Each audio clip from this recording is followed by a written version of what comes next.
I just saw a black woman commentator on Britain's state mouthpiece, the BBC, a woman by the name of Alex Scott, MBE, a former gifted woman footballer with the Arsenal Football Club, at the end of a tirade about human rights abuses in Qatar, saying, we hope at the next World Cup we won't have to have these conversations again. No, Alex, you definitely will not have these conversations again.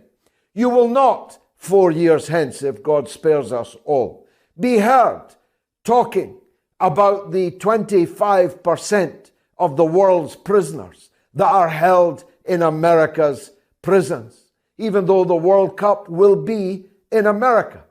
We will not be told that the biggest portion of them, Alex, are people who look like you, whose skin colour is the same as yours. You will not be talking about the chain gangs of black prisoners in the United States of America. You will not be talking about the gunning down of partygoers at gay clubs. You will not be talking about the massacres in the malls all over the United States of America. You will definitely not be talking about the 50 countries that America has invaded or overturned in the years since the end of the Second World War. I promise you, you will not be talking about any of that. You will not be talking about the extreme injustices of the US injustice system. You won't say a word about it. Qatar is nothing to do with me. I'm banned from Qatar. I'm not here shilling for Qatar.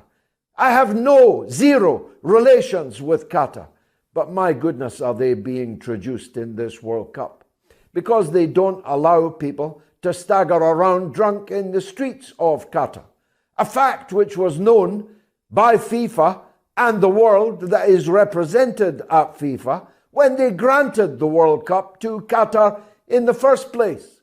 Gay sex is not legal in Qatar, as it isn't in any Muslim country in the world, as it isn't in any but one African country in the world, as it isn't particularly popular in Poland, where 300 mayors have just declared their towns to be LGBTQ plus free, and yet we're shipping money and weapons to Poland. We're citing American nuclear weapons in Poland, the better with which to threaten Russia. This hypocrisy is utterly sick. It means that the World Cup should not be in any Muslim country. Why don't you come out and say that? It means that the World Cup cannot be in any African country. It means that the World Cup's not that popular in Alabama and in other states of the United States that only until very recently gay relations were illegal. The hypocrisy over the rainbow bands is beginning to beggar belief. Every single football broadcast on ITV and BBC in Britain begins with and is punctuated at half time with attacks on the organisers, Qatar. I even had someone say to me today how dreadful it is that some games start at 10 o'clock in the morning. I tell you what, why don't we hold the World Cup every 4 years in Greenwich? Then we can watch it at Greenwich Mean Time, and it can be not the World Cup, but the Anglo-Sphere Cup.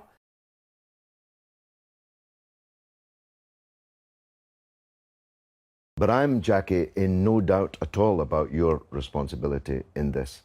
And 2 million of us on the streets of London told you so at the time.